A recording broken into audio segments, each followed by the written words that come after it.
mental suffering, emotional suffering, or physical pain that they cannot stand it. They want to end the suffering. So when they do it for that purpose, that's not suicide, and God does not count it as suicide. And this person who I saw in heaven was a young person, and that has what had happened. The medication altered their whole thinking. They were in suffering and agony all the time.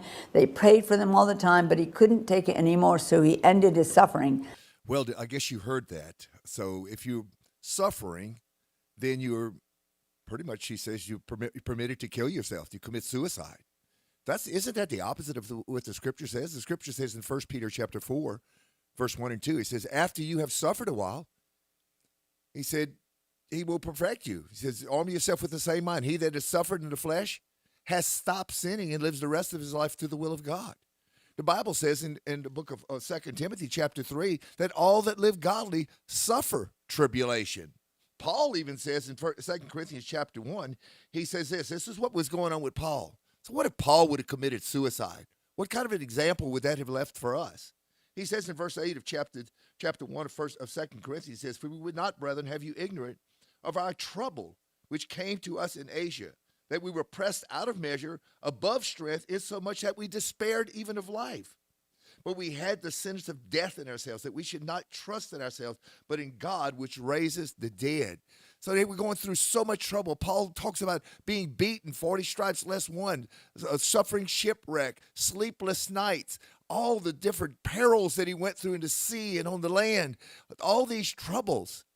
But yet he endured, he said, because he did not count his life dear to himself, he said in Acts chapter 20. There is no reason for suicide, which is what she's talking about there. If you commit suicide, don't believe what this lady says. Believe what the Word of God says.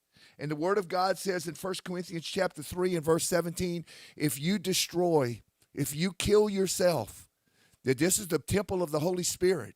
And if you destroy this temple, God will destroy you. You're not going to heaven. That's God's word. He said, for ye are the temple of the living God, which is for God is not your temple. It's been bought with a price, the price of Calvary. And if you kill yourself, you can be assured you will end up in hell. And these people that are talking to these people like her, this is a real dangerous thing. Because what's happening is somebody may be depressed out in the audience or somebody hearing her, and they hear that, and then they decide to commit suicide. And what a grave. You think it's troublesome here? It's a lot more troublesome in hell. She couldn't handle it, so that's not called suicide, okay? And so another time it happened. So all three of these people who had ended their suffering, one was a young boy who had also been so tortured and abused. He had just been adopted by a Christian family. They prayed, but he had these nightmares all the time of the suffering, and so he ended his suffering. That young boy is in heaven playing football right now. You don't end your suffering. You don't end your suffering by killing yourself. It is not permitted by God. That is not the way. Bible says endure suffering as a good soldier. The Bible says that if you kill yourself, you will not go to heaven. She says you will. Which one are you going to believe? Are you going to believe this woman over what God's word says? She's puffed up by her vain imaginations and her fleshly dreams or visions or whatever she's seeing. That is not from God. The scripture says, my sheep hear my voice, and a stranger's voice they will not follow. This is contrary to the teachings of Jesus Christ, contrary to his word, and you better listen to his word and not to this woman. She is dangerous. You need to stop listening to her. I see all these people doing it. You're a partaker of these people that are committing suicide if you're supporting her in any kind of way. Get away from her now before it's too late. When there was not hardly anyone out there speaking on his behalf, now we have the internet. Now we have churches everywhere. So that scripture where it says the wide is the way to hell and narrow is the path to God, and blessings to them who find it. There's a lot wider path now. I see. Listen to what she's saying. This is what Jesus said. You hear what she's saying, but listen to what Jesus said. In Matthew chapter 7, verse 13, Jesus says, enter ye in at the strait gate. For wide is the gate and broad is the way that leads to destruction. She's talking about a wide, broad way. She's thinking she widened the gate. You can't widen the gate. Well, listen to what Jesus said. He says there that many are going to go where the wide gate is, where the broad way is. Many are going to follow that way. But he says, because straight is the gate and narrow is the way. It didn't change. God's word is still true today as it was then. Straight is the gate, narrow is the way that leads to life, and few there be that find it. She said lots of finding it. She said that heaven is full of people and hell is almost empty. That is a lie from the pit of hell because she's saying the opposite words of what Jesus is saying. Jesus said it's few. Jesus says it's narrow. She says it's wide. And she says it's plenteous. Which one are you going to believe? This woman is so full of false doctrine. Man, if you can't recognize this, you need to cry out to God. Go back to his word. Don't trust this woman. She's not even supposed to be a teacher or to usurp authority over you, according to 1 Timothy chapter 3 and verse 2. She's not even blaming it. It says a leader must be the husband of one wife. She doesn't fit for this. And then she's saying, oh, we live in a different time with this different culture, that we're going to have a big revival and all this is going to happen. You know what Paul said? Paul said this in 2 Timothy chapter 3. He said this before he left. He says it in verse 13, he says, but evil men and seducers shall wax worse and worse, deceiving and being deceived. He didn't say they're going to wax better and better. He said they're going to wax worse and worse as time goes on. Matter of fact, in 2 Timothy chapter 4, he says there, he talks about that people will not even endure sound doctrine. That's what's happening right here.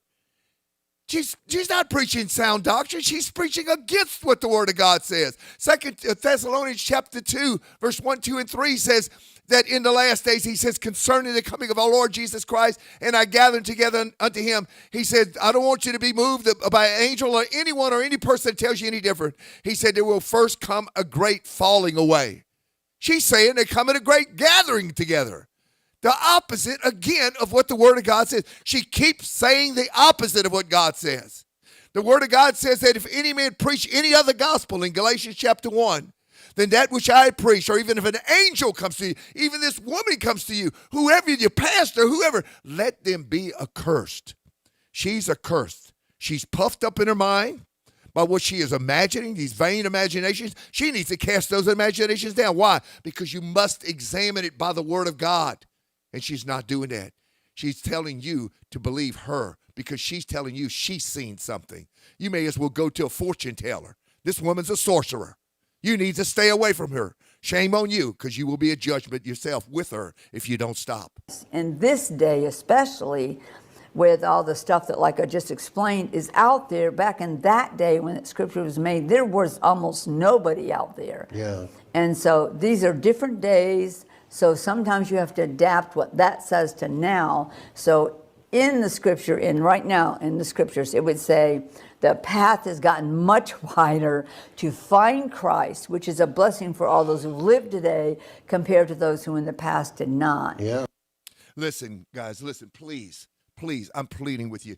If you look at 1 Timothy chapter 4, it says, now the Spirit speaks expressly that in the latter days, that's the time we're in, a latter time, some shall depart from the faith, giving heed to seducing spirits and doctrines of devils. This is what you're hearing, a doctrine of the devil, saying, well, we're going to change the scripture because of the culture. You never change scripture. This word is good forever. It will never go away. You can try to tear the pages out. You can try to destroy it. The word of God endures forever.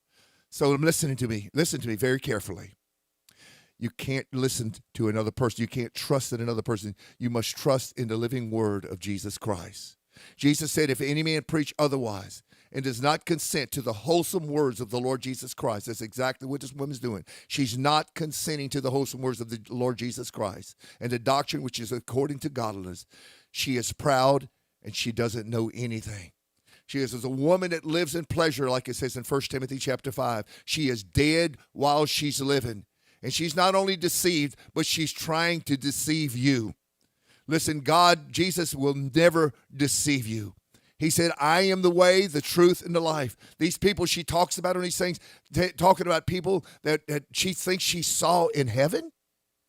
People that died from overdoses of drugs, people that died from committing suicide, people that died from all these things that the Bible says if you do those things, you will not inherit the kingdom of God. Go back and look at 1 Corinthians chapter 6, verse 9. Know ye not that the unrighteous shall not inherit the kingdom of God? Well, she says the unrighteous do inherit the kingdom of God. Who are you going to listen to? You going to listen to her? That's what you're doing. He said, no fornicator, no adulterer, no drunkard, all these will inherit the kingdom. She says they will. God says they won't. God says go and sin no more. She says you can keep sinning and still go to heaven. Who are you listening to? Scripture says this, have no fellowship with the unfruitful works of darkness, but rather expose them. That's what it says in Ephesians chapter 5 and verse 11. It's a shame even to speak of those things which are done in secret, the Bible says in verse 12. So listen to what the Lord says. He says, my sheep hear my voice. Whose voice are you listening to? A stranger's voice. If you're a sheep, you will not follow. So Jesus said, go and sin no more. That's who you need to listen to if you want to make it to heaven. Don't listen to this stuff. People that died in their sin did not make it to heaven, and you won't either if you do. That's in John chapter 8 and verse 21. If you die in your sin, you will go to hell. Ezekiel chapter 3, verse 20 and 21 also. If this touched you, I pray you make a commitment to God. Go break down. If you got sin in your life, go break down in godly sorrow before God. Confess your sin. Ask him to come in and take over your life with a real godly sorrow and commit to him never to sin again. And then get in good fellowship. You're welcome to be with us. I don't want your money. I don't want anything. I just want to help you because you got to live this life. Remember what he said. Straight is the gate and narrow is the way that leads to life, and few there be that find it. Will you be one of those few? Will you stand up and say, yes, I'm going by God's word. I'm going to stop sinning. I'm going to do what he said. I'm not going to listen to this stuff that's going on.